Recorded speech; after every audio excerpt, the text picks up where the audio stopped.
Hello students and welcome to the Virtual Learning Network. This is session 18 for business organization and here we will discuss public utilities. The topics to be covered are introduction, what is a public utility, features of public utilities, organization and management of public utilities, pricing policy of public utilities, sales policy of public utilities and public control and state regulation. Now first is introduction. In our day-to-day life, directly or indirectly, we require a number of essential services. In the cities, you have tap water. Similarly, various means of transport help you in undertaking your journey every day. You need electricity for lighting, air conditioning, etc. Electricity is also used for running factories, trams, railways, irrigating crops, etc. So अगर हम day to day life में देखें directly या indirectly हमें बहुत सारी essential services की ज़रूरत पड़ती है. जैसे कि अगर सिटीज़ में हम देखें तो हमारे पास टैप वाटर होता है. फिर ट्रांसपोर्टेशन के लिए एक जगह से दूसरी जगह जाने के लिए हमें ट्रांसपोर्ट की ज़रूरत पड़ती है. इलेक्ट्रिसिटी हमें चाहिए होती है लाइट्स के लिए, एयर कंडीशनिंग के लिए. ऐसे ही इलेक्ट्रिसिटी फैक्ट्रीज को रन करने के लिए ज़रूरी होती है, ट्रैम्स के लिए, रेलवेज या फिर क्रॉप्स को इरिगेट करने के लिए भी ज़रूरी होती है. ये सारी जो सर्विसेज होती हैं इन्हें पब्लिक यूटिलिटी कहते हैं, that is public utility services. और जो ऑर्गेनाइजेशन इन सर्विसेज को प्रोवाइड करते हैं उन्हें कहते हैं public utility undertakings. Then what is a public utility?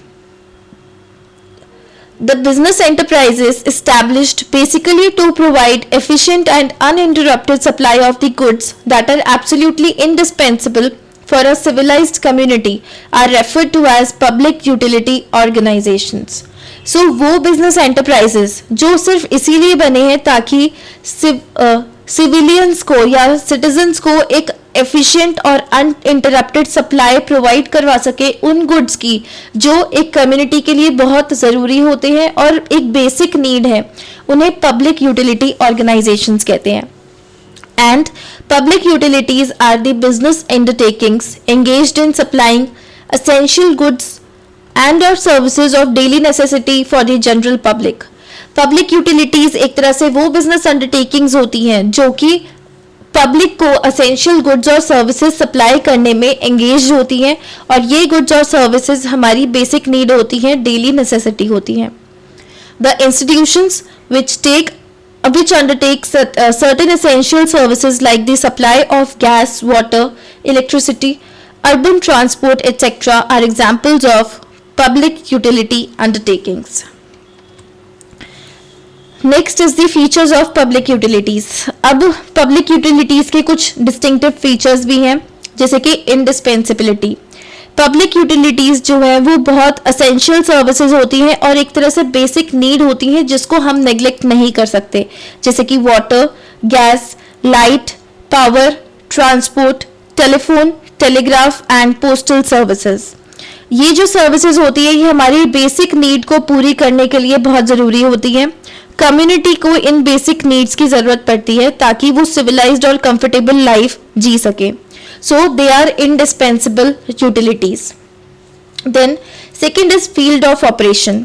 The field of operation of public utility undertakings is mostly local. ज़्यादातर जो पब्लिक यूटिलिटी अंडरटेकिंग्स होती है वो लोकली काम करती हैं, जैसे कि दिल्ली मिल्क सप्लाई अंडरटेकिंग और Mother Dairy supplies. Then they are monopolistic और सेमी मोनोपोलिस्टिक पोजीशन. ये जो पब्लिक यूटिलिटीज होती हैं इनकी मोनोपोली होती है लोकेलिटी में. जो अंडरटेकिंग्स होती हैं वो एसेंशियल पब्लिक सर्विसेज सप्लाई करती है और एक मोनोपोली की पोजीशन पे होती है. They do not have any competitors. For example Delhi electric supply company. अब जैसे हमारे घर में इलेक्ट्रिसिटी आती है तो वो एक तरह से उस एरिया में एक ही ऐसा अंडरटेकिंग है जो सबके घरों में इलेक्ट्रिसिटी पहुंचाते हैं. सो एक तरह से वो मोनोपोली चला रहे हैं, उनका कोई कॉम्पिटिटर नहीं होता. Then regulation and control. Now, as you know, these undertakings enjoy a monopolistic or semi-monopolistic position. So they are in a position to misuse it and exploit the customers. For instance, they may supply poor quality goods, services, or may be irregular, may charge higher prices, etc. The government has to ensure the quality of products or services at reasonable prices. Public is to be assured of regular and adequate supply of services and goods without discrimination. Therefore, it is essential to regulate their working as well as the price and supply policies of public utilities. Regulatory powers of the government in respect of these undertakings are provided in special acts of the legislature. अब ये जो undertakings होती हैं ये ज़्यादातर monopolistic या semi monopolistic positions को acquire करती हैं मार्केट में. सो इसलिए कभी कभी ऐसा भी हो सकता है कि यह उस पोजीशन का मिसयूज करे या उसका फ़ायदा उठाना चाहे, सिविलियंस को अच्छे से सर्विसेज प्रोवाइड ना करे या फिर पुअर क्वालिटी के गुड्स और सर्विसेज प्रोवाइड करे. सो इनकी क्वालिटी को अश्योर करने के लिए कुछ रेगुलेशन और कंट्रोल जरूरी होता है जो गवर्नमेंट इम्पोज करती है. Then franchisee. Public utilities operate under franchisee, that is the right to interfere with public property, land, building, roads, etc. for proper functioning. For example, the railways, which is a public utility undertaking, can put up barriers on roads restricting movement of traffic across railway track at level crossings. So public utilities जो है franchise के under operate करती है, जैसे कि उनके पास public property में interfere करने का राइट होता है. फॉर एग्जांपल जैसे कि रेलवेज है, रेलवेज को मूव करने के लिए तो वो रोड्स के ऊपर बैरियर्स लगा सकते हैं ताकि ट्रैफिक के मूवमेंट को कम कर सके जब लेवल क्रॉसिंग होती है. Then huge capital investment. ये जो अंडरटेकिंग्स होती है इनमें भी कैपिटल इन्वेस्टमेंट की बहुत ज़रूरत होती है क्योंकि ये एक फिक्स्ड एसेट की तरह काम करती हैं. अब जैसे कि मदर डेयरी है जो मिल्क सप्लाई करती है दिल्ली में. So for supply of milk to its consumers it has to set up a milk plant, storage plant and a large fleet of vans and tankers. It has also to construct depots for distribution of milk at various places in different localities of Delhi. अब जैसे दिल्ली में locally अगर mother dairy milk supply कर रही है तो उसको बहुत ज़्यादा इन्वेस्टमेंट की ज़रूरत पड़ेगी एक मिल्क प्लांट सेटअप करने के लिए. फिर उनको स्टोरेज प्लांट भी चाहिए और बहुत सारी वैन्स और टैंकर्स भी चाहिए जो अलग अलग लोकेलिटीज़ में मिल्क और मिल्क प्रोडक्ट्स को पहुंचा सकें. Then is inelastic demand. The demand of public utility services is more or less inelastic. It means that there will be no change in demand with rise or fall in the price of that service. ये जो demand होती है ये inelastic होती है. Public utilities की demand कभी ख़त्म नहीं होती क्योंकि वो बेसिक नीड होती हैं. तो अगर इनके प्राइस में कुछ ऊपर नीचे भी होता है, उतार चढ़ाव भी होता है, तब भी इनकी डिमांड पे कोई असर नहीं पड़ता क्योंकि जैसे इलेक्ट्रिसिटी है हमें रोज़ चाहिए होती है. अगर उसके प्राइस उसके दाम अगर बढ़ते भी हैं तो हम इलेक्ट्रिसिटी यूज़ करना बंद नहीं कर सकते. So for public utilities the demand is more और less inelastic. Then non transferable demand by the consumer. ये जो डिमांड होती है कंज्यूमर की ये नॉन ट्रांसफरेबल होती है. अगर एक कंज्यूमर इलेक्ट्रिसिटी अपने घर में प्रोवाइड कर रहा है तो वो उसको उस इलेक्ट्रिसिटी को अपने पड़ोसी को प्रोवाइड नहीं करवा सकता है. ये नॉन ट्रांसफरेबल होती है. अगर एक कंज्यूमर अपने पड़ोसी को इलेक्ट्रिसिटी दे रहा है अपने से तो उसे चोरी कहा जाएगा. So every consumer is to obtain the supply separately after fulfilling the rules and regulations of the undertaking. Then risk involved. The degree of risk involved in the business carried out by the public utility is less as compared with other industries. यहाँ पे जो risk होता है बहुत ज़्यादा कम होता है क्योंकि ये एक पब्लिक यूटिलिटी अंडरटेकिंग है और पब्लिक यूटिलिटीज़ की डिमांड जैसे अभी हमने पढ़ा इनइलास्टिक होती है. सो इसलिए यहाँ पे रिस्क जो होता है वो बहुत कम होता है. Then size of the undertaking. These undertakings are required to be set up on a sufficiently large scale so as to meet the demand of public of that locality. जो साइज होता है अंडरटेकिंग का वो बहुत large scale होता है ताकि इतना बड़ा स्केल पे होता है कि एटलीस्ट उस लोकेलिटी की डिमांड को वो कवर कर सके. Then choice of site. जो प्रमोटर्स होते हैं पब्लिक यूटिलिटी के वो अपनी चॉइस के हिसाब से नहीं सेट करते किसी भी साइट पे एक प्लांट को. वो सेट करते हैं कि कहाँ पे डिमांड है और कहाँ पे उस एंटरप्राइज को काम करना है ताकि पब्लिक यूटिलिटीज में कोई भी असर ना पड़े और कंफर्टेबल वे में उन्हें कंज्यूमर्स तक पहुंचाया जा सके. Then is the organization and management of public utilities. Every public utility undertaking has to take license from the concerned government. This license confers monopoly and franchisee rights upon them. Her public utility undertaking के लिए government से licence लेना बहुत ज़रूरी होता है और ये लाइसेंस होता है जो मोनोपोली को कन्फर करता है और फ्रेंचाइजी राइट्स देता है उनको. The license is to be renewed from time to time depending upon the satisfactory working of the undertaking. क्योंकि गवर्नमेंट अपने हिसाब से रेगुलेट करती है अंडरटेकिंग्स को और कंट्रोल करती है, तो लाइसेंस को टाइम टू टाइम रिन्यू करवाना पड़ता है और ये उस पर डिपेंड करता है कि वो अंडरटेकिंग ढंग से काम कर रही है सेटिस्फैक्ट्री एनवायरनमेंट में या नहीं. The franchisee empowers these undertakings to acquire private property and interfere with public property wherever it is necessary for them to do so. Franchisee जो वो लेते हैं वो इनको ये पावर देती है कि ये अंडरटेकिंग्स अपने आप प्राइवेट प्रॉपर्टी को एक्वायर कर सके और पब्लिक प्रॉपर्टी के साथ भी इंटरफेयर कर सके जब भी उसकी जरूरत पड़े. Now in the case of private limited company, अब प्राइवेट लिमिटेड कंपनी जो होती है वो एक बिजनेस ऑर्गेनाइजेशन है, ऐसा हम पहले पढ़ चुके हैं और इसको कंपनीज एक्ट के अंदर रजिस्टर करना बहुत जरूरी होता है. और प्राइवेट लिमिटेड कंपनी में मिनिमम 2 पर्सन्स होते हैं और मैक्सिमम पर्सन्स 50 हो सकते हैं. अब इसमें एक मेमोरेंडम होता है और एक आर्टिकल्स ऑफ एसोसिएशन होता है. It has certain privileges and is subject to certain restrictions. Usually जो गुड्स हम रोड से ट्रांसपोर्ट करते हैं वो पब्लिक लिमिटेड कंपनीज ही ऑपरेट करती हैं, but other public utility services may also be organised as private limited companies. जो गुड्स ट्रांसपोर्ट होते हैं रोड से वो प्राइवेट लिमिटेड कंपनीज ऑपरेट करती है, लेकिन जो दूसरी पब्लिक यूटिलिटी सर्विसेज होती हैं वो भी प्राइवेट लिमिटेड कंपनीज की तरह ऑर्गेनाइज कर सकते हैं. और इसका इंपॉर्टेंट मेरिट ये होता है कि जो क्वालिटी होती है प्रोडक्ट की या सर्विस की और उसकी मेंटेनेंस बहुत इजी हो जाती है और क्वालिटी जो निकल के आती है सर्विसेज की वो भी बहुत अच्छी होती है. But the major limitation of this form of organisation is the lack of public accountability. क्योंकि private limited company profit motive से चलते हैं तो यहाँ पे पब्लिक इंटरेस्ट बहुत कम हो जाता है. Next is public limited company. Now, unlike a private company, it is free from restrictions of transferability of shares and issue of its prospectus to the public. जो प्राइवेट लिमिटेड कंपनी की से अलग जो public limited company होती है वो transferability के issues और रिस्ट्रिक्शन से फ्री होती है. और जैसे हमने पढ़ा है कि पब्लिक लिमिटेड कंपनी जो है वो एटलीस्ट 7 पर्सन्स की होनी चाहिए और इसमें कोई भी मैक्सिमम नंबर ऑफ पर्सन्स या मेंबर्स की कोई लिमिट नहीं होती. नाउ अब बहुत सारी पब्लिक यूटिलिटी सर्विसेज जो हैं जो इन कंपनीज के थ्रू प्रोवाइड की जाती हैं, जैसे कि यूरोप में और यूएसए में और इंडिया में भी, जैसे कि इंडियन रेलवेज है या इलेक्ट्रिसिटी सप्लाई अंडरटेकिंग्स है कुछ सिटीज में, वो सारी पब्लिक लिमिटेड कंपनी की तरह ही ऑपरेट करती हैं. Then departmental management. नाउ कुछ पब्लिक यूटिलिटी अंडरटेकिंग्स भी होती हैं जो गवर्नमेंट डिपार्टमेंट्स चलाते हैं और मिनिस्ट्रीज जो होती हैं जो कुछ मिनिस्टर्स हेड करते हैं उन्हीं के कंट्रोल और डायरेक्शन के अंदर होती हैं, जैसे कि railways which is run by ministry of railways through the railway board, post and telegraph run by the ministry of communication etcetera. और जो इसके चीफ एडवांटेजेस होती हैं इस फॉर्म ऑफ ऑर्गेनाइजेशन की वो है जैसे कि it ensures control by responsible officials of the government.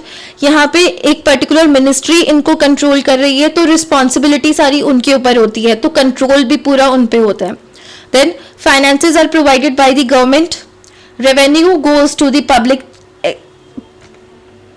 exchequer. जो revenue होता है सारा वो public exchequer के पास जाता है. Then public accountability is maintained since report on their working is presented and discussed in the parliament or state assembly.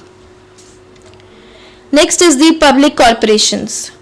Now public corporations जो होती है वो ऑटोनॉमस बॉडी होती है, जैसे हमने लास्ट सेशन में पढ़ा था, और ये स्पेशल एक्ट ऑफ पार्लियामेंट के अंडर सेट की जाती हैं. ये कॉरपोरेशंस अपने राइट्स और पावर्स को स्पेशल एक्ट्स के थ्रू डिराइव करती हैं and the area of operation is also fixed by this act. Now public utility concerns जो होते हैं, जिन्हें पब्लिक कॉर्पोरेशन की तरह ऑर्गेनाइज किया जाता है, उनके कुछ मेरिट्स होते हैं, जैसे कि they possess the efficiency and flexibility of private enterprises. इनके अंदर फ्लेक्सिबिलिटी भी ज्यादा होती है प्राइवेट एंटरप्राइजेस की तरह, और एफिशिएंसी भी ज्यादा पोजेस करते हैं, and they are directly accountable to the parliament और state legislature. However public utilities जो हम पब्लिक कॉर्पोरेशन की तरह ऑर्गेनाइज करते हैं, उनमें कुछ लिमिटेशंस भी होती हैं, जैसे कि इनडायरेक्ट इंटरफेरेंस होती है लीडर्स की या फिर रूलिंग पार्टी की, मतलब वो फंक्शनिंग में प्रॉब्लम्स आती हैं पॉलिटिकल पार्टीज को लेते हुए। देन जो मैनेजिंग डायरेक्टर्स होते हैं या फिर एग्जीक्यूटिव डायरेक्टर्स, वो यूजुअली सिविल सर्वेंट्स या फिर पॉलिटिशियंस ही अपॉइंट करते हैं, और जिन्हें बिल्कुल भी बिजनेस चैलेंजेस की या बिजनेस डीलिंग्स की नॉलेज नहीं होती, और इस वजह से ये पब्लिक यूटिलिटी कंसर्न्स जो होते हैं वो डिग्रेड हो जाते हैं। Next is the pricing policy of public utilities. In the case of public utility concerns, price is not fixed on the basis of cost involved in the production or supply of such services, that is cost of service principle. Public utility concerns में कभी भी price cost के ऊपर fix नहीं किया जाता कि उसमें कितनी प्रोडक्शन में कॉस्ट कितनी लगी है या फिर इन सर्विसेज को सप्लाई करने में कितनी कॉस्ट आएगी। It is determined on the basis of the purchasing capacity of the consumer. Pricing policy इसकी ऐसी होती है कि कंज्यूमर किस हद तक उन सर्विसेज पे पैसा खर्च कर सकता है, उसके बेसिस पे इनकी प्राइस को फिक्स किया जाता है, which is called as the price of what the traffic will bear. The following three broad aspects of the price policy of the public utility undertakings can be kept in mind. So तीन main aspects होते हैं जो price policy ध्यान में रखते हुए इन्हें भी ध्यान में रखना चाहिए कि प्राइस उसका कैसे फिक्स करना है। First is the promotional aspect. This aspect is concerned with the promotion of demand of the services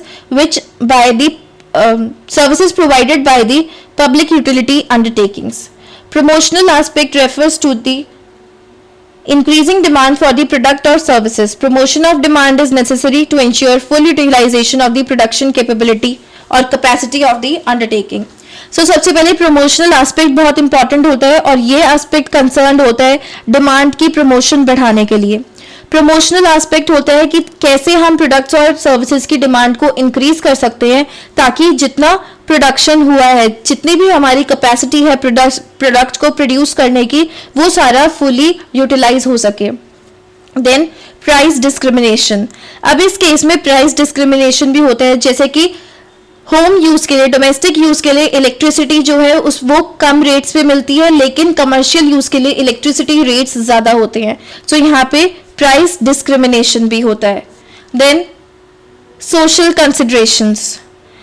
अब यहाँ पे सोशल कंसिडरेशंस भी होते हैं। कुछ पब्लिक यूटिलिटी अंडरटेकिंग्स जो होती हैं, जो रोज की बेसिक नीड होती है पीपल की, और उनकी पब्लिक इंटरेस्ट को भी अफेक्ट करती है। इस केस में जो प्राइसेस होते हैं वो फिक्स्ड नहीं होते, इकोनॉमिक बेसिस पे सोशल वेलफेयर को भी कंसिडर करते हैं, और वो भी एक इंपॉर्टेंट रोल प्ले करते हैं प्राइस फिक्सेशन में। Then next is sales policy of public utilities. Now कुछ रूल्स और पॉलिसीज होती हैं, सेल्स पॉलिसी होती है पब्लिक यूटिलिटी की, जैसे कि द प्रोडक्ट्स और services offered by public utilities are essential requirements of the public and have usually large demand from the public. Sales policy जब हम बनाते हैं पब्लिक यूटिलिटीज की, तो ये बात ध्यान में रखनी चाहिए कि जो प्रोडक्ट्स और सर्विसेज हम पब्लिक यूटिलिटीज में ऑफर कर रहे हैं वो पब्लिक की एसेंशियल डिमांड है, और एक बहुत बड़ी डिमांड को हम फाइनलाइज करने के लिए इसको प्रोड्यूस कर रहे हैं। The public utilities do not generally have rivals और कॉम्पिटिटर्स। पब्लिक यूटिलिटीज की मोनोपोली होती है या सेमी मोनोपोलिस्टिक यूटिलिटीज होती हैं, तो इनके कोई कॉम्पिटिटर्स या राइवल्स भी नहीं होते। These undertakings are granted franchisee by the government. Government इनको एक राइट भी ग्रांट करती है कि ये पब्लिक प्रॉपर्टी को भी अपने यूज में ले सकते हैं या उसको भी चेंज कर सकते हैं रूल्स रेगुलेशंस को। There are no middlemen or intermediaries for sale of their products or services. यहाँ पे कोई भी एजेंट्स या मिडलमैन को हम यूज नहीं करते हमारे प्रोडक्ट्स और सर्विसेज को बेचने के लिए। Unlike other commercial concerns, public utility undertakings do not have the problems of credit collection from the customer. Commercial concerns में जैसे हम देखते हैं पब्लिक यूटिलिटी अंडरटेकिंग्स में कोई भी क्रेडिट कलेक्शन की प्रॉब्लम्स नहीं आती। and there is no necessity for the public utility undertakings to advertise their goods and services like other business units.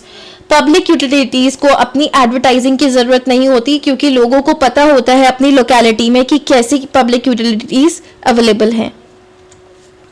Then is the public control and state regulation. The central or state governments or local authorities regulate the functioning of public utilities. जो central और state government होती है या फिर local authorities जो होती हैं वो ही पब्लिक यूटिलिटीज को रेगुलेट करती है कि कैसे वो फंक्शन करेंगे, उन्हीं के कंट्रोल में होता है. और जो मेन ऑब्जेक्टिव्स होते हैं इस रेगुलेशन के लिए वो होते हैं ताकि क्वालिटी और रेगुलर सप्लाई को इंश्योर कर सके गुड्स और सर्विसेज की, रीजनेबल प्राइसेस को फिक्स कर सके पब्लिक इंटरेस्ट को ध्यान में रखते हुए, और उनकी प्रॉपर मेंटेनेंस को एश्योर कर सके ताकि इक्विपमेंट और मशीनरी ढंग से काम करे और ब्रेकडाउन्स जब भी हो रहे हैं या फिर पब्लिक की इनकन्वीनियंस को हटाने के लिए और उनको अच्छे से मेंटेन करने के लिए. Now here are some questions for you. What is a public utility undertaking? State its essential characteristics. Second, do you advocate private ownership and management of public utility undertakings? If so, why? That's all for this session. Thank you and have a nice day.